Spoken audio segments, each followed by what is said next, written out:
नमस्कार. गोगटे जोगेकर महाविद्यालयाच्या संस्कृत विभागाने आयोजित केलेल्या संस्कार व्याख्यानमालेतील आज 4थे व्याख्यान आहे. या व्याख्यानासाठी व्याख्याते म्हणून उपस्थित झालेल्या डॉक्टर माधव केळकर यांचं मी आजच्या या व्याख्यानासाठी स्वागत करते. तसंच आपण सर्व विद्यार्थी वेगवेगळ्या महाविद्यालयांचे व्याख्यानमाला ऐकण्यासाठी उपस्थित आहात. आपलं सुद्धा सगळ्यांचं मी मनापासून स्वागत करते. मंगळवारपासून आपण वेगवेगळ्या टप्प्यांवरती माहिती घेतो आहोत आणि काल एका मोठ्या महत्त्वाच्या संस्काराबद्दल आपण माहिती घेतली. तसाच आज सुद्धा विवाह संस्कार हा तर खूपच जास्त प्रमाणामध्ये आपण सगळ्यांनी पाहिलेला असा संस्कार आहे आणि प्रत्येकाला माहिती आहे याची, की प्रत्येकजण अशा संस्काराला उपस्थित राहिलेला आहे. पण आज आपण त्यातलं शास्त्र, विधी काय आहे किंवा त्याचं एकूण महत्त्व काय आहे, हे समजून घेऊया. मी डॉक्टर माधव केळकर यांना विनंती करते, की त्यांनी त्यांच्या प्रतिपादनाला सुरुवात करावी. सर्वांना नमस्कार. आपण गेले 3 दिवस संस्कार या विषयाच्या संदर्भामध्ये काही माहिती घेत आहोत. पण हे संस्कार ज्या एका आश्रमावर आधारित आहेत, तो आश्रम ज्या संस्कारामुळे सुरू होतो, तो संस्कार म्हणजे विवाह संस्कार.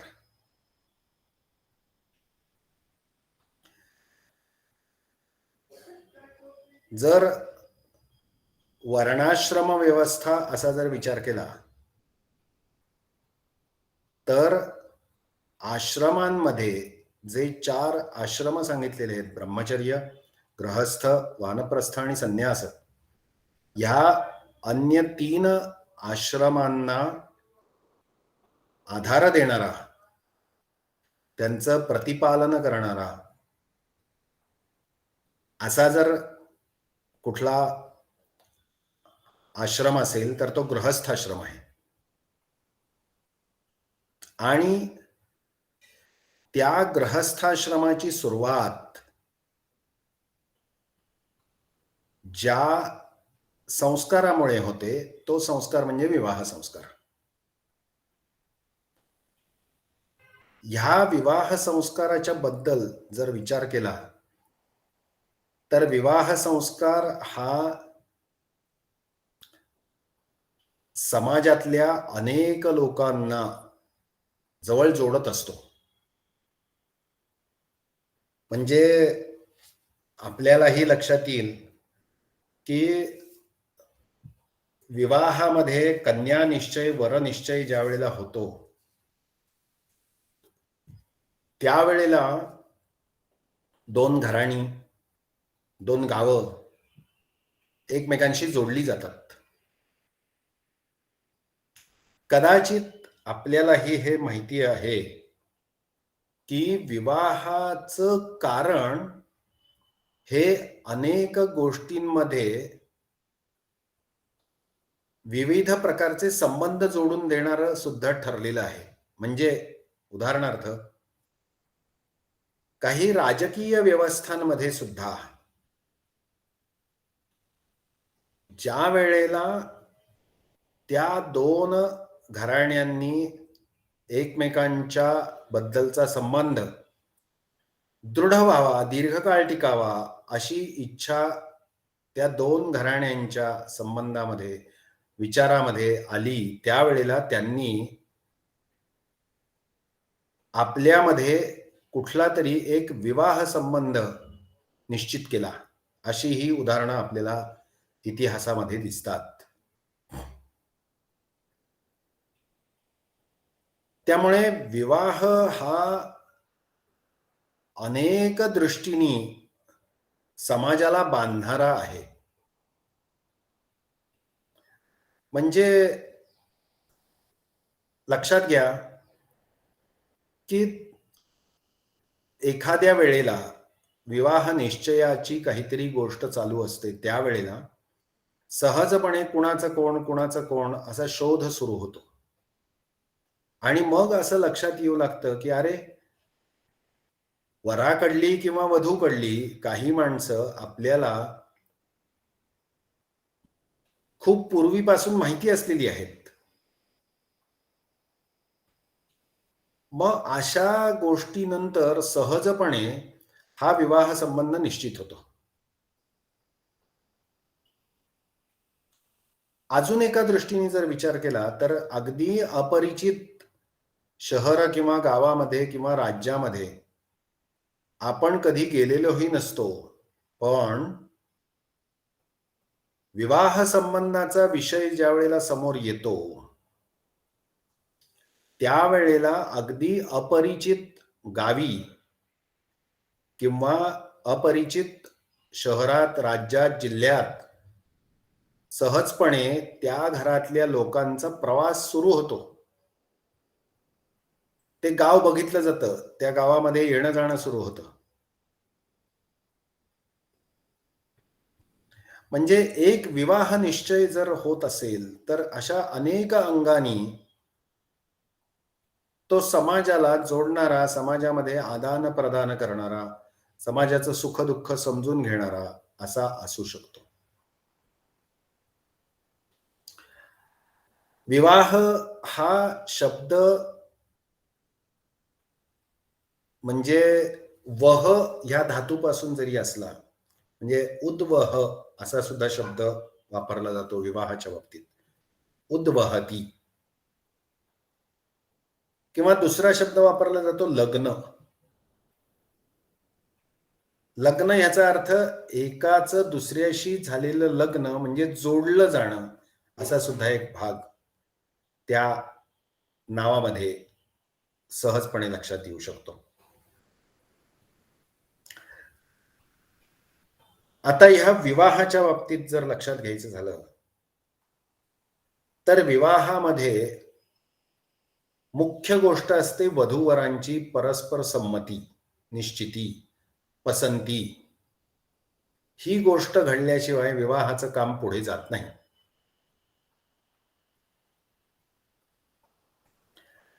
पण ही पसंती, निश्चिती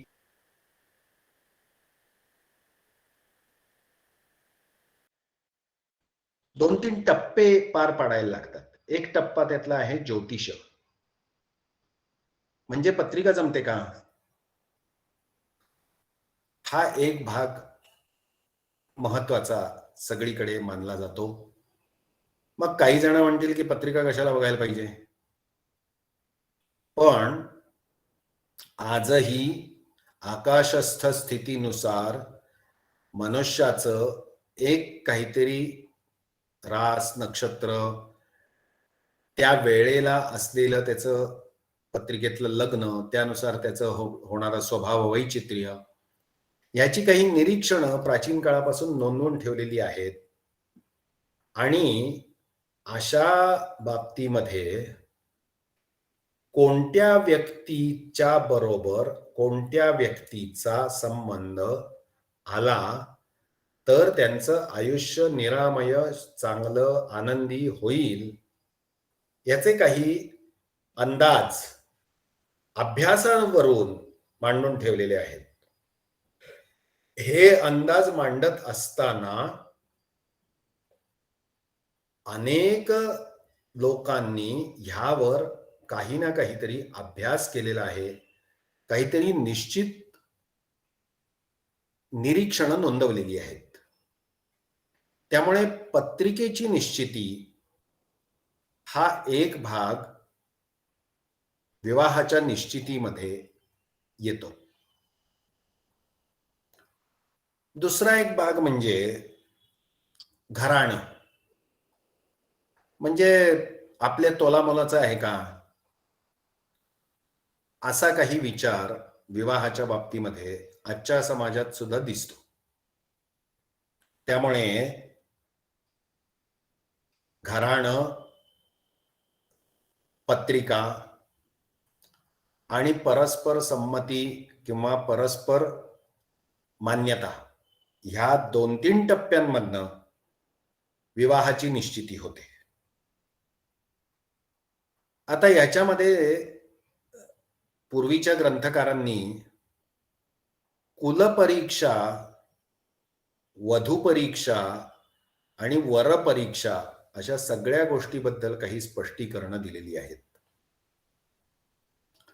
कुलपरीक्षेमध्ये ज्या कुलामध्ये गेल्यानंतर त्या कन्येला आपल्या मातृकुलातनं आल्यापेक्षा खूप काहीतरी वेगळं वर्तन करायला लागणार नाही. ती सहजपणे त्या घराण्याचा एक भाग बनून जाईल किंवा त्या घराण्यामध्ये मिसळून जाईल. अशा प्रकारचंच घराणं कुल बघण्याचा काही भाग आहे. आणि ह्याच्याबद्दल ग्रंथकारांनी पण कुल परंपरेचा काही उल्लेख केलेला आहे. दुसरा भाग कन्या परीक्षा. आता कन्या परीक्षेच्या बद्दल खूप मोठी चर्चा विविध ठिकाणी केलेली दिसते. मग ती कन्या कशी असावी, सुलक्षणी कशी असावी. आश्वलायन गृह्यसूत्रामध्ये कन्येच्या परीक्षेच्या संदर्भामध्ये काहीतरी अव्यक्त निरीक्षण नोंदवण्यासाठी सांगितलेलं आहे की 8 ठिकाणची माती जमा करावी, त्या मातीचे गोळे करावेत, ते त्या कन्येच्या समोर ठेवावेत आणि त्यातल्या कोणत्या मातीच्या गोळ्याला ती स्पर्श करते यावरून ती कन्या त्या घराण्यामध्ये काय प्रकारची संपत्ती किंवा काय प्रकारची आपत्ती आणेल असा एक अंदाज बांधावा आणि त्याप्रमाणे कन्येची परीक्षा करावी. आश्वलायन गृह्यसूत्रामध्ये या प्रकारचा काही एक उल्लेख सापडतो. अष्टौ पिंडान कृत्वा ऋतमग्रे प्रथमं जज्ञ ऋतम या असं काही मंत्र म्हणावा आणि ती मातीचे गोळे तिला स्पर्श करायला सांगावेत, असा काही एक भाग येतो.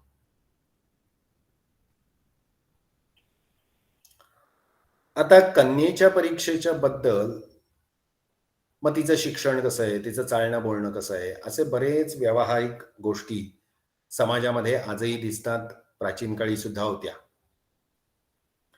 पण याबद्दलची एक चर्चा विशेषतः केली पाहिजे ती अशी की फक्त कन्या परीक्षाच केली जात होती असं नाही, तर वराची सुद्धा परीक्षा तेवढ्याच सखोलपणे, चोखपणे केली जात होती, याचीही काही स्पष्टीकरणं ग्रंथांतरी दिसतात. म्हणजे असं की वर कसा असावा ह्याबद्दल आश्वलायन गृह्यसूत्रामध्ये म्हटलेलं आहे की बुद्धिमते कन्याम प्रयच्छेत.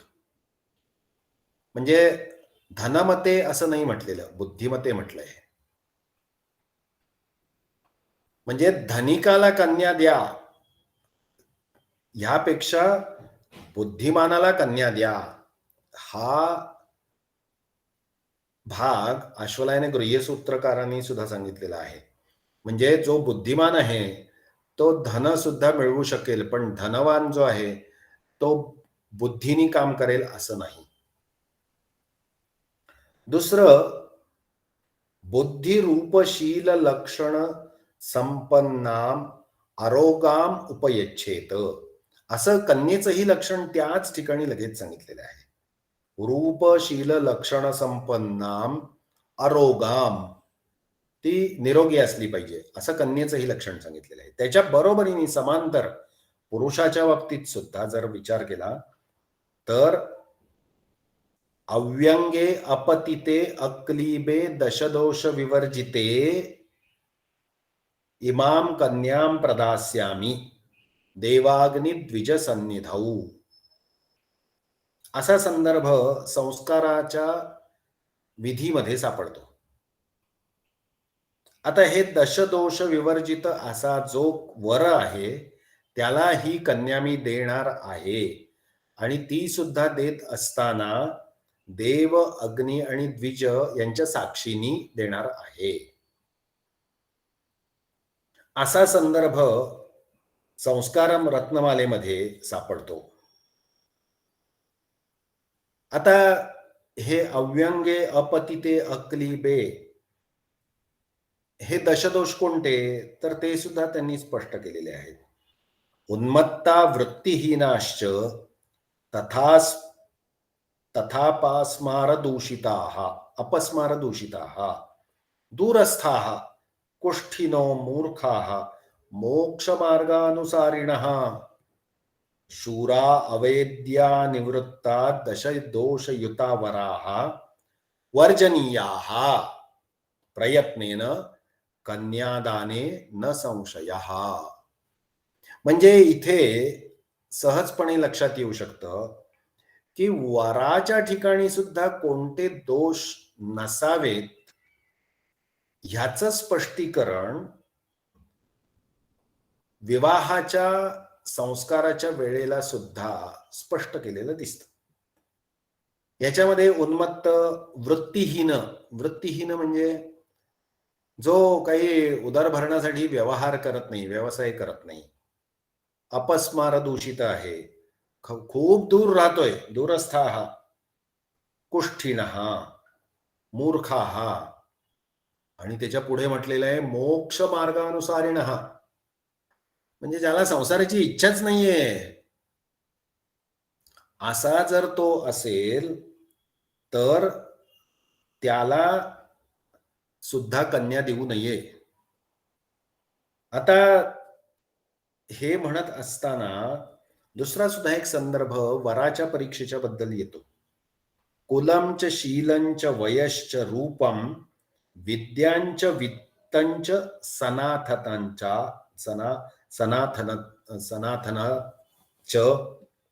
एतान गुणान सप्त परीक्ष देया कन्या बुधैः शेषम अचिंतनीयम. आता कुल, शील, वय, रूप, विद्या, वित्त आणि सनाथनता याचा अर्थ त्याच्याबद्दल कोणतरी चांगलं बोलणारं आहेत का, म्हणजे त्याला नाथ, त्याला आपलं म्हणणारं असं कोणी आहे का? आता हे जास्त स्पष्ट आजच्या काळात करणं खूप गरजेचं आहे. अगदी अपरिचित व्यक्ती बरोबर विवाह करणं आणि नंतर कुठल्या तरी खड्ड्यात पडणं असे प्रसंग जर समाजामध्ये दिसत असतील तर ती सनातनता विवाहाच्या पूर्वी जर लक्षात घेतलेली नसेल तर तक्रार तरी कुणाकडे करणार? त्यामुळे ह्या प्रकारची वरपरीक्षा सुद्धा सांगितलेली आहे. आता ह्या प्रकारची वरपरीक्षा ही करत असताना त्या प्रकारचा वर सापडल्यानंतर विवाह पूर्ण निश्चित केला जातो. आता जशी कन्या परीक्षा आहे, वरपरीक्षा आहे, कुलपरीक्षा आहे, तसंच वयाच्या बद्दल सुद्धा निश्चितपणे काहीतरी एक विचार समाजामध्ये दिसतो आणि तो प्राचीन ग्रंथकारांच्या बाबतीत सुद्धा दिसतो. आता जर सहजपणे आपल्याला लक्षात आलं तर वराचं वय किती असावं? तर 8व्या वर्षी मुंज होते आणि पुढे 12 वर्ष अध्ययन होतं. म्हणजे सहजपणे वराचं वय हे 20 किंवा त्याच्या पुढलंच असणार आहे. म्हणजे खूप लहानपणी लग्न होत होती अशा प्रकारची जी काही आवाई उठवली जाते भारतीय संस्कृतीबद्दल ती किती धादांत चुकीची आहे. भारतीय संस्कृती याचा अर्थ गेल्या 500,000 वर्षात काय घडत होतं ती म्हणजे भारतीय संस्कृती नाही. भारतीय संस्कृती असं ज्या वेळेला आपण म्हणतो त्यावेळेला गेल्या 5-10 हजार वर्षापासून भारतामध्ये मुस्लिम आक्रमणाच्या काळाच्याही आधीपासून आणि जेव्हा भारतामध्ये अत्यंत प्रगत असा समाज होता, त्या काळामध्ये काय चालू होतं त्याला म्हणतात भारतीय संस्कृतीचं उदाहरण. आपण भारतीय संस्कृती याचा अर्थ गेल्या 50-100 वर्षामध्ये, 200 वर्षामध्ये आपल्याला माहिती असलेल्या इतिहासामध्ये जे काही घडलेलं आहे ते म्हणजे भारतीय संस्कृती असं मानतो आणि जाहिरातबाजी करणाऱ्या लोकांच्या जाहिरातीला आपण फशी पडतो आणि भारतीय संस्कृतीला नावं ठेवायला लागतो. कन्येच्या बाबतीत जर वयाचा विचार करायचा झाला तर विविध उदाहरणांमध्ये कन्या स्वतः निश्चय करू शकते अशा प्रकारच्या कन्यांच्या विवाहाचे विविध संदर्भ आपल्याला सापडतात. म्हणजे शकुंतलेचा विवाह असेल, रुक्मिणीचा विवाह असेल किंवा रघुवंशामध्ये एक प्रसंग येतो, दीपशिखा कालिदास हे उदाहरण ज्या ठिकाणी मुद्दाम आहे तिथेही असा एक प्रसंग येतो की ती त्या एकेका वराचं वर्णन करून सांगते आहे आणि मग ती क्रमाक्रमाने पुढे जाते तिची दासी आणि मग ती पुढे गेल्यानंतर मागचा जो ज्याचं वर्णन करूनही ती राजकन्या त्याच्या गळ्यात माळ घालत नाही, तो राजा राजपुत्र म्लान होतो, गप्प बसतो. अशा प्रकारचं उदाहरण येतं. किंवा अगदी स्वतंत्रपणे विचार करून गांधर्व विवाहाची सुद्धा उदाहरणं आपल्याला सापडतात. किंवा दुसरा एक जर विचार करायचा झाला तर ऋतुमती झालेली कन्या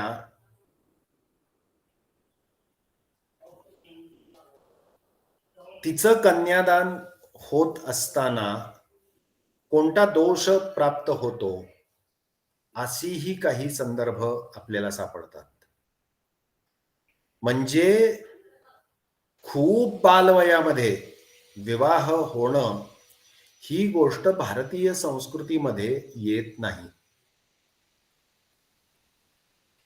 आयुर्वेदीय ग्रंथांच्या संदर्भानुसार सुद्धा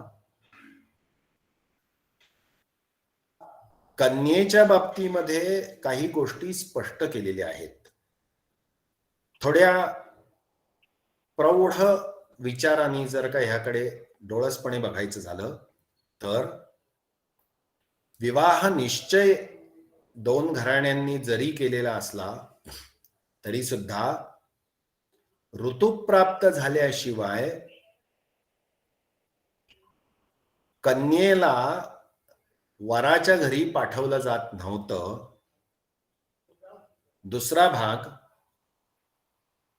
कन्येच्या बाबतीत सुद्धा केवळ ऋतुमती झाली म्हणून वराकडे पाठवली असं नव्हे, तर तिची मानसिक आणि शारीरिक तयारी झाल्यानंतरच असा विवाह संबंध केला जायचा. त्यामुळे बालविवाह ह्याबद्दल जो काही एक चुकीचा अपप्रचार केला जातो तो भारतीय संस्कृतीच्या दृष्टीने अधिकृतपणे नाही असं स्पष्ट केलं पाहिजे. अजून एक भाग विचारात जर घ्यायचा झाला तर विवाहाचा उद्देश हा समाजाचं धारण करणं हा जर आहे तर ती कन्या ज्या घरामध्ये आनंदाने संसार करेल अशा ठिकाणी तिचा विवाह होणं ही गोष्ट केवळ वधूपित्यालाच महत्वाची आहे असं नसून वराकडच्या लोकांनाही ती तेवढ्याच महत्वाची आहे. त्यामुळे कित्येक ठिकाणी वधू आणि वर ह्या दोघांचं लग्न झाल्यानंतर त्यांचं संयुक्त आयुष्य हे तेवढंच आनंदी, त्या कुटुंबाला प्रगती साधून देणारं असणार, ह्याकडे दोन्ही बाजूनी तेवढ्याच सखोलपणे विचार केला जात असला पाहिजे. त्याच्या पुढला एक विचार करायचा जर झाला, तर विवाहाचे निरनिराळे प्रकार सांगितलेले आहेत. म्हणजे 8 प्रकार जे सांगितलेले आहेत विवाहाचे, त्याच्यामध्ये सुद्धा प्रत्येक वेळेला पालकांनी निर्णय केला आणि विवाह लावून दिला असं नाहीये. म्हणजे ब्राह्मविवाह, दैवविवाह, प्राजापत्य विवाह, आर्ष, गांधर्व, आसुर, पैशाच आणि राक्षस असे 8 प्रकार अश्वलायन गृह्यसूत्रामध्ये सांगितलेले आहेत. त्याच्यामध्ये ब्राह्मविवाह हा अत्यंत चांगला असं सांगितलेलं जरी असलं, तरी त्याच्या बरोबरीने पुढले अजून 2-3 विवाह प्रकार हे सुद्धा चांगल्या प्रतिष्ठित समाजामध्ये आहेत, चांगले आहेत, अशाच पद्धतीचं स्पष्टीकरण तिथे दिसतं. आता ब्राह्मविवाहामध्ये वधू पिता हा कन्या देतो. दुसरा जो विवाह आहे तो दैव विवाह. तिथे म्हणजे यज्ञाच्या ठिकाणी एखादा ऋत्विज आलेला आहे, त्याला कन्या देतो, असा दैव विवाह म्हटलेला आहे. आता ऋत्विज येण्या इतपत त्याचं अध्ययन पूर्ण झालेलं आहे, म्हणजे त्या वराचंही वय किती असेल याचाही विचार केला पाहिजे. ज्याचं अध्ययन पूर्ण झालेलं आहे आणि जो ऋत्विज म्हणून एखाद्या यज्ञामध्ये उपस्थित राहिलेला आहे, असा वर दिसतो आहे आणि त्याला कन्या देतो आहे. त्याच्या पुढला जो भाग आहे तो प्राजापत्य विवाह. त्याच्यामध्ये म्हटलेलं आहे सहधर्मंचरत इति प्राजापत्यः. आता सहधर्मंचरत याच्यामध्ये फक्त सहचरत म्हटलेलं नाहीये, सहधर्मंचरत म्हटलेलं आहे.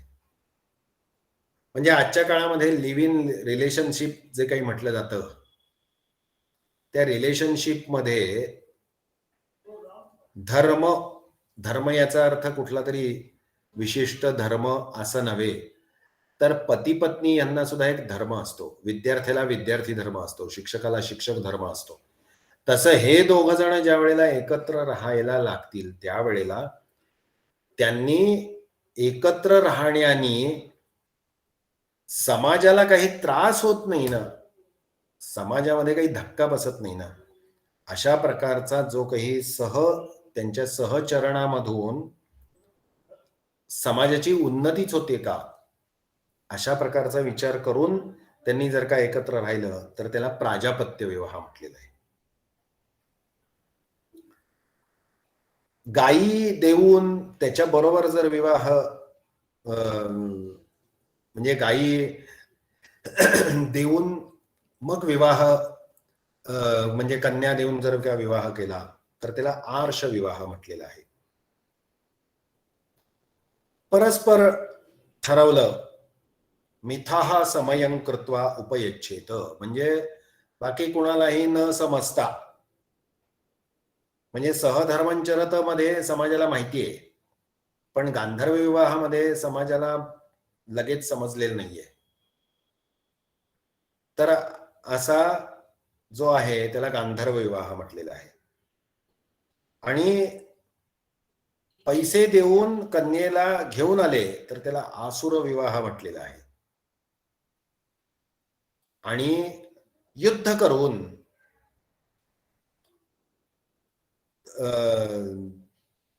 त्याच्या आधी एक पैशाच जो आहे तो झोपलेली कन्या आहे आणि ती आवडली आहे म्हणून तिला अगदी झोपलेल्या अवस्थेमध्येच पळवून आणली, तर पैशाचा विवाह असं म्हटलेलं आहे. आणि युद्ध करून म्हणजे अगदी डोकी फोडून युद्ध करून जर विवाह करून आणला तर त्याला राक्षस विवाह म्हटलेला आहे. आता लक्षात घ्या, ब्राह्म, दैव, प्राजापत्य आणि आर्ष हे 4 प्रकार समाजामध्ये प्रतिष्ठित चांगले असं मानलेलं आहे. त्याचं अश्वलायन गृह्यामध्ये सुद्धा स्पष्टीकरण देत असताना दोन्ही घराण्यांचा उद्धार ह्या विवाहामुळे होतो. तो किती पिढ्यांचा होतो याचा उल्लेख पहिल्या 4 प्रकारामध्येच दिसतो. म्हणजे ब्राह्मविवाहामध्ये 12 म्हणजे 12 पिढ्यांचा उद्धार होतो. दैव विवाहामध्ये 10 पिढ्यांचा उद्धार होतो. प्राजापत्य विवाहामध्ये 8 पिढ्यांचा उद्धार होतो. आर्ष विवाहामध्ये 7 पिढ्यांचा उद्धार होतो. पण त्याच्या पुढले जे विवाह प्रकार आहेत, गांधर्व, आसुर, पैशाच आणि राक्षस, त्या विवाह प्रकारांमध्ये कुठेही किती पिढ्यांचा उद्धार होतो याचा उल्लेख नाही. त्यामुळे सहजपणे लक्षात घ्यायला पाहिजे की हे जे विवाह प्रकार आहेत ते विवाह प्रकार नंतरचे 4 हे प्रतिष्ठित विवाह प्रकार मानलेले नाहीत. तर पहिले 4 प्रकार जे आहेत ते समाजाला मान्य असलेले, समाजाला याचा अर्थ समाजातल्या एखाद्या घटकाला नव्हे तर समाज याचा अर्थ अनेक लोकांना मान्य असलेले हे प्रकार, असे 8 प्रकार विवाहाचे सांगितलेले आहेत. ब्राह्म, दैव, प्राजापत्य, आर्ष, गांधर्व, आसुर, पैशाच आणि राक्षस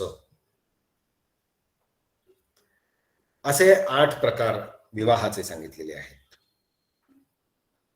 आता पत्रिकेच्या बाबतीत पत्रिका जुळते का असा संदर्भ पूर्वी जसा सांगितला तसाच विवाह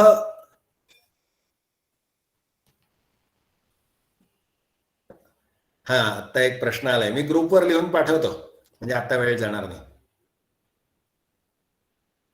तसाच प्रकार विवाह कधी करावा याबद्दल सुद्धा ज्योतिष शास्त्रानुसार काही गोष्टी सांगितलेल्या आहेत. आता ह्याच्यामध्ये सुद्धा जर लक्षात घेतलं तर ह्या बाबतीमध्ये निरनिराळ्या ग्रंथकारांची निरनिराळी मतं सापडतात. पण ज्या वेळेला आपण त्या ग्रंथकारांचा कालावधी म्हणजे कोणत्या काळात ते ग्रंथकार होऊन गेले आणि कोणत्या प्रदेशात होऊन गेले याचा जर विचार केला तर आपल्याला सहजपणे लक्षात येऊ शकतं की ज्या काळामध्ये शेतीची कामं नसतात त्याच काळामध्ये विवाहाला कालावधी सांगितलेला आहे. आता लक्षात घ्या, आपल्याकडे म्हणजे महाराष्ट्रामध्ये रूढ प्रकार जो आहे तो तुळशीचं लग्न झाल्यानंतरच विवाह आहेत. म्हणजे प्रतिष्ठित प्रकार किंवा चांगल्या पद्धतीने विवाह होणं या संबंधामध्ये जर लक्षात घेतलं तर साधारणपणे आषाढ महिन्यापासून कार्तिक महिन्यापर्यंत शेतीची कामं असतात, पाऊसही असतो, त्यामुळे प्रवास करून समाज एकत्र येऊ शकत नाही आणि आपापल्या घरामध्येच शेतीवाडीची कामं तो करत असल्यामुळे त्याच काळात तो बाहेरही पडू शकत नाही. म्हणजे दोन्ही बाजूनी पाऊस असल्यामुळे प्रवासाची साधनं कमी, त्याचबरोबरीने घरची शेतीची कामं जी पावसाळ्याच्या काळातच होणं गरजेचं आहे त्याच्यामध्ये व्यस्तता, या दोन्ही गोष्टींमुळे चातुर्मासामध्ये विवाह केले जात नाहीत. याचा कुठेतरी निसर्गाशी संबंध आहे. आता गेल्याच वर्षी काही बाबतीत काही ठिकाणी पावसाच्या परिस्थितीमुळे अनेक माणसं अनेक ठिकाणी पोहोचू शकली नाहीत, असा काही प्रकार गेल्या काही वर्षांमध्ये आपण बघितलेला असेल, अनुभवलेला असेल, आपल्यालाही माहिती असेल. विवाहाच्या बाबतीत मी सुरुवातीलाच म्हटलं की सगळ्या समाजाला धरणारा हा संस्कार असल्यामुळे सगळा समाज एकत्र कधी येऊ शकेल याचा योग्य विचार करूनच ज्योतिषकारांनी योग्य विवाह मुहूर्त कधी असू शकतात हे सांगितलेलं आहे, स्पष्ट केलेलं आहे. त्यामुळे विवाह कधी करावा याबद्दल सुद्धा ज्योतिषशास्त्राने काही स्पष्टीकरण दिलेलं आहे. विवाहामध्ये जे विवाह विधी म्हणून सांगितले जातात ते अन्य संस्कारांपेक्षा खूप जास्त आहेत. म्हणजे खूप जास्त म्हणजे किती जास्त? तर केवळ उपनयनातलं आणि विवाहातलं एक साम्य जर म्हटलं तर नवग्रहांची अनुकूलता असावी म्हणून ग्रहयज्ञ करणं हे विवाह आणि उपनयनामध्ये दोन्हीकडे सापडतं. तसंच मंडप प्रतिष्ठा म्हणजे देवक बसवणं हे दोन्ही बाबतीत आपल्याला साधारण साम्य दिसतं. पण विवाह विधीमध्ये खूप काही गोष्टी आपल्याला दिसतात आणि त्याच्यामध्ये प्रत्येक विधीच्या बाबतीत स्वतंत्रपणे काहीतरी एक संकल्प केलेला दिसतो, म्हणजे एक उद्देश दिसतो. म्हणजे आता रूढ प्रकारामध्ये, आत्ताच्या काळात रूढ प्रकारामध्ये साखरपुडा हा एक समारंभ बनलेला आहे. पण साखरपुडा हा जुन्या काळी समारंभ प्रकार नव्हता. तर एक विवाह निश्चिती होणं एवढ्यापुरतंच त्याचं मर्यादित स्वरूप होतं आणि एक घरगुती कार्यक्रम एवढ्यापुरतंच त्याचं स्वरूप होतं.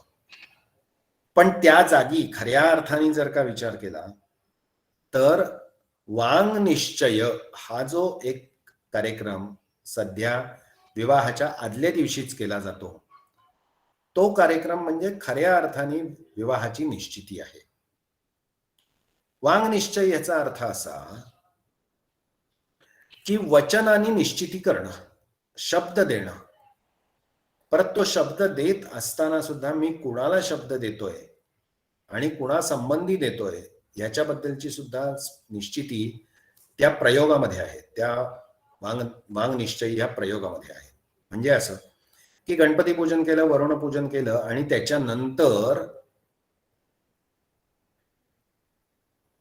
वधूवरांच्या मागच्या 3 पिढ्यांचा उल्लेख तिथे केला जातो. म्हणजे वधूचा आणि वराचा पंजोबा कोण, आजोबा कोण, वडील कोण आणि ते कोणत्या घराण्यातले आहेत म्हणजे गोत्र, ह्याचा उल्लेख करून मग असं सांगितलं जातं की ह्या 2 घराण्यांचा, ह्या 2 पंजोबांचे, ह्या 2 आजोबांचे, ह्या 2 वडिलांचे हे वधूवर आता विवाहाच्या बाबतीत निश्चित करण्यात येत आहेत. असं वचनाने निश्चित करणं, म्हणून तर त्याला वाग्दान म्हणतात किंवा वांग निश्चय म्हणतात. हा विधी करत असताना वधूपिता आणि वरपिता हे दोघे जण समोरासमोर बसलेले असतात आणि ते दोघं समोरासमोर बसून मगच निश्चित करतात. आता यातले काही प्रतिबिंब स्वरूपामध्ये निरनिराळ्या समाजामध्ये हे निश्चित होतं, दिसतं. आता काही ठिकाणी हा प्रकार सुपारी फोडणं ह्या पद्धतीने आपल्याला दिसतो. म्हणजे ह्या दोघांच्या विवाहाची सुपारी फोडायची का? मग सगळ्या समाजाला मान्य आहे का? मग तुमच्या घराण्यातली कोण पूर्वज आहेत, तुमचे नातेसंबंध कोण आहेत, मग मामा कोण आहेत, आजोळचे कोण आहेत, अशी सगळी माहिती घेतात आणि मगच त्या विवाहाची निश्चिती म्हणून सुपारी फोडली जाते. असं शब्दाने निश्चय करणं. आता काही बाबतीत आपल्याकडे भारतीय संस्कृतीमध्ये जर लक्षात घेतलं तर शब्द पाळणं हा फार महत्वाचा भाग मानलेला आहे. त्यामुळे शब्दानी निश्चिती होणं याला वाग्दान म्हटलं जातं. त्याच्यानंतर अजून एक विधी केला जातो, तो म्हणजे सीमांत पूजन. सीमांत पूजन ह्याचा अर्थ जर लक्षात घ्या, वधूच्या गावामध्ये वधूच्या घरी विवाह संपन्न होणार आहे आणि त्यासाठी वराकडली मंडळी आपल्या गावाहून वधूच्या गावी येऊन पोचलेली आहेत आणि त्यांना गावाच्या सीमेवर त्यांचं स्वागत करण्याचा जो भाग आहे त्याला म्हणतात सीमांत पूजन. आजच्या काळात जर विचार केला तर समाजातले दोघही घटक एकाच गावातले असले तरी सुद्धा रूढी म्हणून हा सीमांत पूजनाचा विधी आजच्या काळात सुद्धा केला जातो. त्याच्यानंतर दुसऱ्या दिवशी सीमांत पूजन झालेलं जरी असलं तरी सुद्धा सीमेवर झालेलं पूजन आणि नंतरच्या टप्प्यामध्ये पुन्हा एकदा तो वर त्या वधूच्या मंडपामध्ये येऊन ज्या वेळेला पोचतो त्यावेळेला त्याचं स्वागत करण्यासाठी मधुपर्क पूजन केलं जातं. मधुपर्क पूजन याचा अर्थ असा की मध आणि दही हे त्याला खायला दिलं जातं, म्हणजे त्याची शक्ती, त्याचा स्टॅमिना हा टिकून राहावा ह्यासाठी त्याला देणं दही आणि मध याला मधुपर्क असा विधी म्हटलं जातं. त्याच्यानंतर आता बऱ्याच ठिकाणी आपल्याला ही माहिती असेल की प्रथम दंपती म्हणून शिवपार्वतींकडे बघितलं जातं. म्हणजे शंकराचे वडील कोण हे कोणीच सांगत नाही, पण पार्वतीचे वडील कोण हिमालय ते सांगितलं जातं. पण विश्वप्रथम दंपती म्हणून ज्यांना ओळखलं जातं ती गौरी म्हणजे पार्वती. त्या गौरीचं आणि हराचं गौरी हर पूजन करून मगच विवाह केला जातो. आता त्याच्यानंतर ज्या वेळेला गौरी हर पूजन होतं त्याच्यानंतर लौकिक अर्थाने आशीर्वाद घेणं ह्यासाठी मंगलाष्टकांचाही कार्यक्रम होतो. आता आत्ताच्या काही रूढींमध्ये, आत्ताच्या काही रूढ प्रकारामध्ये हा आशीर्वचनाचा कार्यक्रम विवाह विधी पूर्ण झाल्यानंतर केला जातो. त्याच्यानंतर कन्यादानासारखा विधी केला जातो. आता कन्यादान ह्या संबंधामध्ये सध्या खूप मोठी चर्चा चालू आहे. निरनिराळी स्वतःला शहाणी समजणारी मंडळी कन्यादानाबद्दल बोलत आहेत. पण कन्यादान ह्या विषयाबद्दल बोलण्याचा ज्यांना अधिकार आहे किंवा ते जे त्या संस्कृतीचे अभ्यासक आहेत त्यांनी याबद्दल बोलणं आणि त्याची महती निश्चित करणं हे फार महत्वाचं आहे.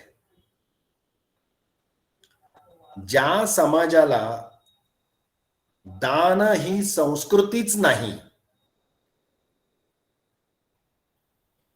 दुसऱ्याचं ओरबाडून घेणं हीच संस्कृती आहे, त्या समाजातली लोक दानाबद्दल बोलतात आणि त्याच्यात सुद्धा कन्यादानाबद्दल बोलतात.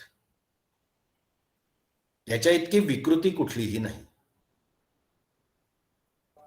आता लक्षात घ्या, कन्यादान याच्याबद्दल जर बोलायचं झालं तर मुळामध्ये कन्यादान हे सार्वत्रिक कुठलीही गोष्ट, एखादी वस्तू एखाद्या माणसाला देणं आणि मग त्यांनी त्या वस्तूचं काय केलं हे आपण न विचारणं, अशा पद्धतीची गोष्ट म्हणजे कन्यादान नाही. कन्यादान करत असताना खूप नियम सांगितलेले आहेत. म्हणजे ज्या वेळेला कन्यादान केलं जातं त्यावेळेला वराला काही बंधनं घातलेली आहेत. म्हणजे कन्या पिता जो असतो तो कन्यादानाच्या वेळेला इदं न मम कधीही म्हणत नाही. आपण हे समाजातही बघितलं असेल की कन्येचा भाऊ हा वराचा कान पकडतो आणि सांगतो की नीट सांभाळ, जास्त वात्रटपणा केलास तर कधीही येऊन प्रश्न विचारू. अन्य कुठल्याही वस्तूबद्दल आपण असा प्रश्न विचारतो का? आता दुसऱ्या भागाने जर का विचार करायचा झाला तर वराच्या बाबतीत सुद्धा कन्यादान झाल्यानंतर 3 पुरुषार्थांच्या साठी, मोक्ष हा पुरुषार्थ ज्यांनी त्यांनी आपल्या ताकदीवर प्राप्त करून घ्यायचा आहे, पण धर्म, अर्थ आणि काम हे 3 पुरुषार्थ पूर्ण करण्यामध्ये ह्या कन्येच्या परामर्शाशिवाय, तिला विचारल्याशिवाय तू आता ह्यापुढे काही करू नयेस अशी इच्छा कन्येचा पिता तिथे व्यक्त करतो. आणि त्या ठिकाणी वर धर्म, अर्थ आणि काम ह्या 3 पुरुषार्थांच्या व्यवस्थेमध्ये जे जे काही मला करायचं आहे ते करत असताना ह्या कन्येला म्हणजे माझ्या पत्नीला, आता जी कन्या आहे ती नंतर माझी पत्नी होणार आहे, तिला विचारल्याशिवाय, तिचा परामर्श घेतल्याशिवाय मी काहीही करणार नाही असं तो वारंवार म्हणतो. नातीचरामी, नातीचरामी, नातीचरामी असं म्हणतो.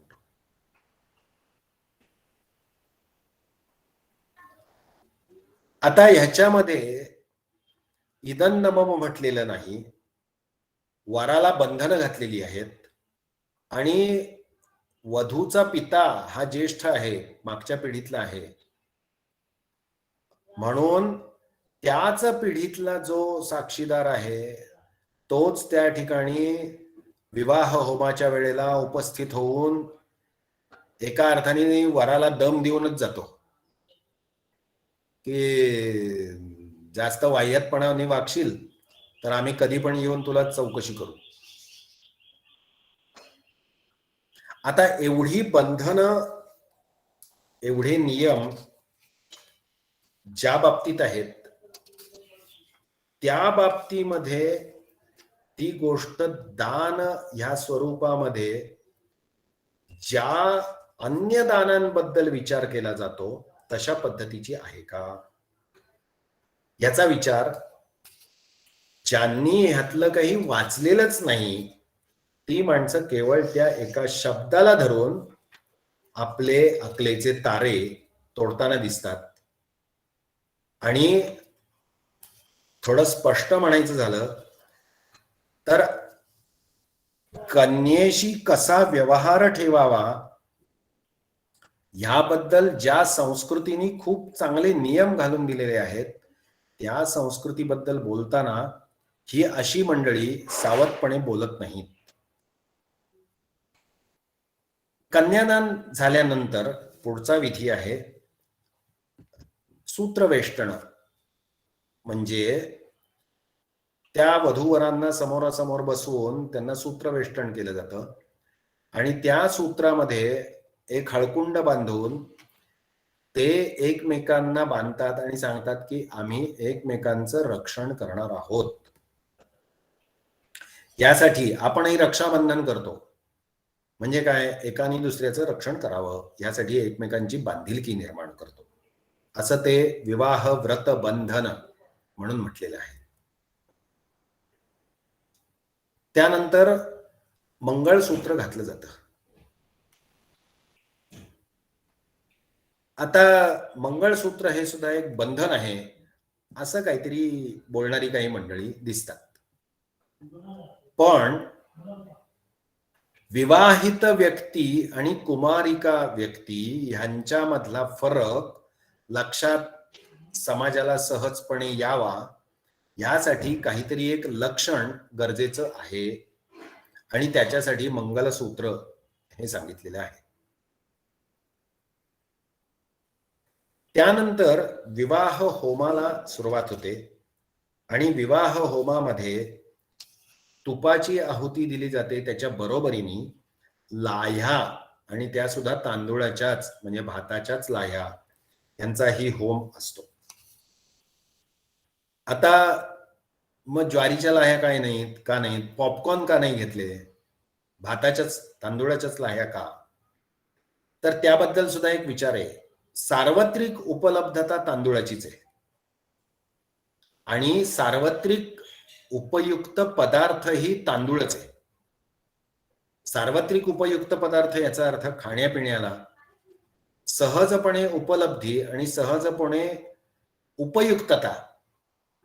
म्हणजे उपलब्धी असेल तरी उपयुक्त असेल असं नाही. काही पदार्थ उपलब्ध असतात पण उपयुक्त असतातच असं नाही. त्यामुळे तांदूळाची देशभरात कुठेही उपलब्धता आहे, त्यामुळे तांदूळाच्याच लाह्यांचा होम सांगितलेला आहे. दुसरा एक सांकेतिक अर्थ त्याच्यामध्ये सांगितला जातो की मग तांदूळाचाच होम का नाही, लाह्यांचाच का? तर एवढ्याशा तांदूळाची एवढी मोठी लाही होते, त्यामुळे संसारामध्ये राहत असताना सुद्धा ह्याच पद्धतीने राहिलं पाहिजे असा एक संकेत तिथे दिला जातो. आता तिथे सुद्धा साक्षीदार म्हणून कन्येचा भाऊ हाच तिथे येऊन उपस्थित होतो. त्याच्यानंतर सप्तपदी होते आणि सप्तपदी होत असताना सुद्धा वराकडनं काही मागण्या केल्या जातात वधूकडे. आता लक्षात घ्या, ती वधू या सगळ्या मागण्या पूर्ण करणार आहे एवढं तिचं सामर्थ्य आहे हे वराला माहिती आहे, म्हणून तर ती 7 पावलं चालवत चालवत असताना तो प्रत्येक पावला गणित तिच्याकडनं काहीतरी मागणी मागतो. मागणी कोणाकडे मागितली जाते? जो पूर्ण करेल त्याच्याचकडे मागितली जाते ना. म्हणजे स्त्रियांना किंवा त्या कन्यांना, वधूंना एवढं मोठं स्थान दिलेलं आहे की ती माझा संसार चांगला करणार आहे म्हणून ती सांगते आणि ती पूर्ण करते, म्हणून तर हा वर तिच्याकडून प्रत्येक पावलागणिक काही मागणी करतो. मग पहिल्या पावलाच्या बाबतीमध्ये तू अन्न देणारी हो, तू बल देणारी हो, किंवा तू धन देणारी हो, तू माझं भव्य दिव्यता वाढवणारी हो, तू संतती वाढवणारी हो, तू मला चांगले सुखभोग देणारी हो, आणि तू आणि मी आता आपलं दोघांचं सख्य झालेलं आहे. अशा पद्धतीने सप्तपदी म्हणजे 7 पावलं चालवली जातात. आता ह्याच्यामध्ये लक्षात घ्या, सखा सप्तपदी भव असं शेवटच्या 7व्या पावलाला ज्या वेळेला म्हटलं जातं त्यावेळेला ख म्हणजे प्राण आणि समान ख म्हणजे ह्या पती-पत्नींचं शरीर जरी वेगळं असलं तरी त्यांचा प्राण एकच आहे. इतक्या सख्यानी त्यांनी वागणं म्हणजे सखा सप्तपदी भव असा भाव त्या सप्तपदीच्या शेवटच्या पावलाच्या बाबतीत आहे. मग सप्तपदी झाल्यानंतर वरपक्षीयांकडच्या लोकांचा सन्मान केला जातो. त्यानंतर प्रवास करून आपल्या घरी येतात लोक आणि मग ग्रहप्रवेश होतो. हा ग्रहप्रवेश करत असताना सुद्धा पहिल्यांदा पुढे कोण जातं तर वधूच जाते. आणि ती वधू जात असताना म्हणजे संपत्ती असलेली माणसं काही सोन्या मोत्याचे दागिने तिच्या पायाच्या समोर ठेवत नाहीत, तर धान्याचंच माप ठेवतात. याचं कारण असं की पहिल्यांदा काय पाहिजे तर अन्न पाहिजे. ही घरात प्रवेश करते, त्यामुळे तिच्या पावलांनी, तिच्या पावलाच्या गुणांनी आमच्या घरामध्ये संपत्ती येवो. पण संपत्तीचं पहिलं लक्षण काय तर आमच्या घरामध्ये धन असण्यापेक्षा धान्य असणं हे खूप महत्वाचं आहे. त्यामुळे तिच्या पावलांनी येत असताना गृहप्रवेशाच्या वेळेला मापट्यामध्ये धान्यच भरलं जातं. आणि अशा प्रकारे गृहप्रवेश होऊन मग त्याच्यानंतर घरी जी मंडप प्रतिष्ठा केलेली असते, मांडव बांधलेला असतो, त्याचं विसर्जन केलं जातं. अशा पद्धतीने संक्षेपाने विवाह विधी थोड्याफार प्रमाणात इथे सांगितला.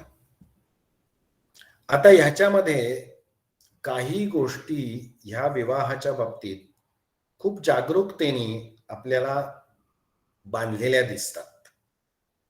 खूप जागरूकतेने. म्हणजे विवाह होत असताना रूढार्थाने ह्या विवाह विधीमध्ये नातेसंबंधातल्या विविध लोकांना सहभागी करून घेतलेलं दिसतं. म्हणजे केवळ आई वडीलच नव्हेत, तर कुठे मामा तिथे उपस्थित झालेला दिसतो. मग वधूवरांची गाठ मारण्यासाठी आणि गाठ परत सोडण्यासाठी दोन्ही घराण्यातल्या सुवासिनी तिथे उपस्थित झालेल्या दिसतात. आशीर्वाद देण्यासाठी, मंगलाष्टक म्हणण्यासाठी काही स्त्रिया समोर आलेल्या दिसतात. जसं पुरोहितांनी मंत्र म्हणावेत तसं स्त्रियांनी मंगलगीत म्हणावीत असाही उल्लेख सापडतो. अशा विविध पद्धतीने विवाह हा एक समाजाचा एकत्रित येण्याचा एक मोठा उत्सव असा प्राचीन काळापासून आपल्याला दिसतो. आणि ह्या विवाहाच्या बाबतीत समाजात कितीही काळ गेला तरी सुद्धा एक आनंदाचं, उत्साहाचं वातावरण आजच्या काळात सुद्धा आपल्याला दिसतं. आपण वेळेचं बंधन लक्षात घेऊन आत्ता थांबूया. थोडेफार प्रश्न कोणाचे असतील तर ते घेऊया आणि मग थांबूया. मध्ये एक चॅटबॉक्स मध्ये प्रश्न आला होता, विवाहाचे प्रकार. मी ते ग्रुपमध्ये लिहून पाठवतो. एक आपण शब्दप्रयोग जो करतो की पिढ्यांचा उद्धार होणे, याचा नेमका काही प्रतिपादन कुठे आपल्याला मिळतं का, किंवा काय व्यवहारामध्ये तरी त्याचा काय अर्थ घेतला जातो? आजही जर विचार केला तर घराण्याला बट्टा लावला हा शब्द वापरला जातो. म्हणजे जर विचार केला तर पिढ्या उद्धरणं याचा अर्थ त्याच्या पुढल्या पिढ्यांनी, म्हणजे ग्रंथामध्ये तर उल्लेख सापडतोच, अश्वलायन गृह्यसूत्रामध्ये मी ते सांगितलंच, द्वादश, दश, अष्ट आणि सप्त पिढ्या उद्धरणं. पण लौकिक अर्थाने जर का विचार करायचा झाला तर एका घराण्याची समाजातली काहीतरी एक प्रतिष्ठा असते. ती प्रतिष्ठा पुढल्या पिढ्यांनी वाढवत नेणं किंवा आहे तेवढी तरी टिकवणं, यांनी त्या घराण्यातल्या पूर्वजांना कोणीही शिव्या देत नाही, कोणीही अपशब्द बोलत नाही. ते असंच म्हटलं जातं की हा या घराण्यामध्ये जन्माला आलाय आणि हा घराण्याचं नाव राखतोय. आता हे नाव राखतोय हा शब्द जो व्यवहारामध्ये दाखवला जातो तोच शास्त्रकारांच्या नुसार 12 पिढ्या उद्धारतो असा आहे. याचा उद्धार या शब्दाचा अर्थ विकृत पद्धतीने सुद्धा वापरला जातो. म्हणजे विकृत पद्धतीने म्हणायचं झालं तर काय उद्धार करतोय असाही वापरला जातो. पण पिढ्या उद्धारतो याचा अर्थ त्या सगळ्या पिढ्यांचं जे प्रसिद्धी आहे, लौकिक आहे, तो टिकवतो असा अर्थ त्यातनं अपेक्षित असावा. मीच आणखी एक प्रश्न विचारते, म्हणजे हा एक सर्वसामान्य तरुण गटामध्ये चर्चेला जाणारा विषय आहे की आपण जे मंगळसूत्राबद्दल सांगितलं की एक वेगळं म्हणजे ओळखू यावं की ही विवाहित आहे आणि ही विवाहित नाहीये, कुमारी आहे, हे ओळखता येण्यासाठी म्हणून मंगळसूत्राचं प्रयोजन आहे. तर हा अगदी एक म्हणजे मी माझ्या पण विद्यार्थ्यांच्या बाबतीत हे पाहिलेलं आहे की मग पुरुषांना अशी कुठली खूण आहे का की त्यांच्यामध्ये, मग बायकांचंच हे कळायला कशाला पाहिजे, पुरुषांचं कळायला म्हणजे काय त्यांचं कळत नाही किंवा तशी काही खूण नाही. तर याबद्दल तुमचं काय मत आहे? कदाचित त्याला काही शास्त्राधाराचा विषय नाहीये, पण एक याचं काय स्पष्टीकरण देता येईल? तसा जर विचार केला तर मंगळसूत्राचा उल्लेख कुठल्याही गृह्यसूत्रात सापडत नाही. म्हणजे तसा जर विचार केला तर मंगळसूत्र हे गृह्यसूत्र काळामध्ये बंधनकारक असेल असं वाटत नाही. मग हे कधीपासून सुरू झालेलं असेल तर ते उत्तर काळात सुरू झालेलं असेल. मी उत्तर काळ म्हणतो याचा अर्थ असा की गेल्या 500,000 वर्षात सुरू झालेला असावं. आता त्याच्यामध्ये अजून एका गोष्टीचा जर विचार करायचा झाला तर पुरुषांच्या बाबतीत आणि स्त्रियांच्या बाबतीत समाजाची बघण्याची दृष्टी ही प्राचीन काळी पण आणि आजच्या काळात सुद्धा निरनिराळी असते. आणि ती दृष्टी समाजामध्ये वावरणाऱ्या मंडळींना लक्षात यावी यासाठी मंगळसूत्राचं प्रयोजन असावं असं मला वाटतं. यातलं दुसरं एक असं कारणही लक्षात घेऊ शकतो आपण की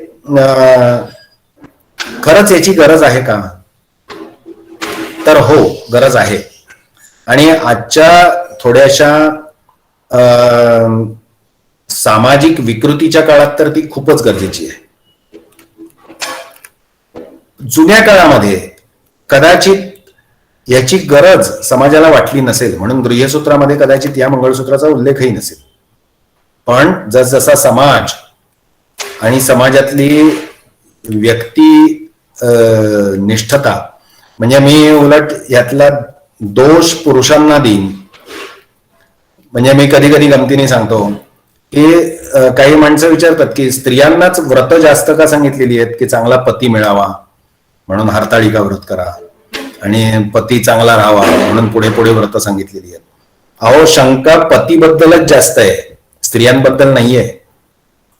आणि हे मी सांगितल्यानंतर अनेक स्त्रिया आनंदी होतात आणि सांगतात की अरे खरं की आम्ही जास्त व्रत करतो कारण चांगला पती मिळावा, चांगला संसार व्हावा. म्हणजे दोष जास्त कोणाकडे जातो तर पुरुषांकडे जातो. आणि ह्याच पुरुषांच्या दृष्टीला निश्चितता समोर दिसावी यासाठी मंगळसूत्राचं प्रयोजन नंतरच्या काळात आलेलं असावं मुख्यतः. कारण गृह्यसूत्रामध्ये विवाह होमाचा सप्तपदीचा उल्लेख सापडतो, कन्यादानाचा उल्लेख सापडतो, पण मंगळसूत्राचा कुठेही उल्लेख माझ्या इतक्या वाचनामध्ये प्राचीन ग्रंथांमध्ये सापडत नाही. मी प्राचीन म्हणत असताना गृह्यसूत्राचा काळ गृहीत धरतो.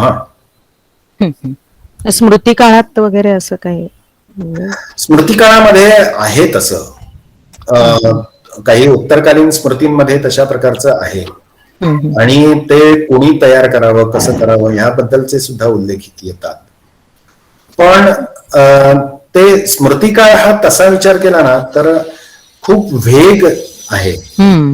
म्हणजे कित्येक स्मृतींचा काळ हा आपण ह्या सालापासून त्या सालापर्यंत असं जर म्हटलं ना तर ते स्मृतिकार एकच व्यक्ती असेल असं सुद्धा मानता येत नाही.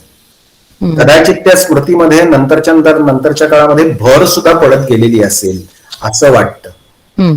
त्यामुळे स्मृती काळ जर म्हणायचं झालं ना तर मग अगदी प्रसिद्ध म्हणजे मनुस्मृती आणि याज्ञवल्क्य स्मृती. पण ह्या स्मृतींमध्ये सापडत नाही, पण नंतरच्या काळांमध्ये कुठे ना कुठेतरी काही प्रयोग ग्रंथांमध्ये सापडतं. पण प्राचीन ग्रंथांमध्ये मंगळसूत्राचा उल्लेख कुठेही सापडत नाही. तुम्ही सोडमुंजीचं सांगितलं, तर सोडमुंजीचं मग वय किती आहे आणि पुरातन काळात सोडमुंज केव्हा केली जायची? आता काल सांगितलं 8 वर्ष अध्ययन आणि 12 वर्ष, 8 वर्ष मुंज आणि 12 वर्ष अध्ययन, म्हणजे 20 किंवा 21 वर्ष. आता काही वेळेस सोडमुंज लगेच मुंज झाल्यावर करतात. तू तेही मी काल सांगितलं. हो हो, पण मग काही ठिकाणी केली जाते, मग ते चुकीचं असताना पण कसं आहे माहिती का, आपण तिच्याकडेच सगळे अधिकार असतात. संपत्तीचा व्यवहार आहे. म्हणजे अगदी पावा काणेंनी सुद्धा धर्मशास्त्राच्या इतिहासामध्ये या प्रकारचे काही संदर्भ दिलेले आहेत की स्त्री सत्ताक पद्धतीमध्ये काही राज्य पण होती आणि त्यांच्याकडे स्त्रिया ह्याच पुढल्या पुढल्या पुढल्या पुढल्या राज्यपदावर बसत होत्या, इथपर्यंत उल्लेख सापडतात. त्यामुळे मी सांगितलं की कुठल्या घराण्याची परंपरा पुढे संरक्षित करायची आहे यानुसार कुणी कुठे जायचं हे निश्चित होणार आहे. ठीक आहे. मला वाटतं आज आपण थांबूया. या व्याख्यानासाठी मी डॉक्टर माधव केळकर यांना धन्यवाद देते, तसंच उपस्थित सर्वांना धन्यवाद देते आणि शांती मंत्र म्हणून आजचा कार्यक्रम आपण संपवूया. उद्या 4 वाजता आपण सगळेजण पुन्हा शेवटच्या व्याख्यानासाठी आणि समारोप कार्यक्रमासाठी भेटूया. ओम पूर्णमदः पूर्णमिदं पूर्णात् पूर्णमुदच्यते पूर्णस्य पूर्णमादाय पूर्णमेवावशिष्यते. ओम शांती शांती शांती. धन्यवाद.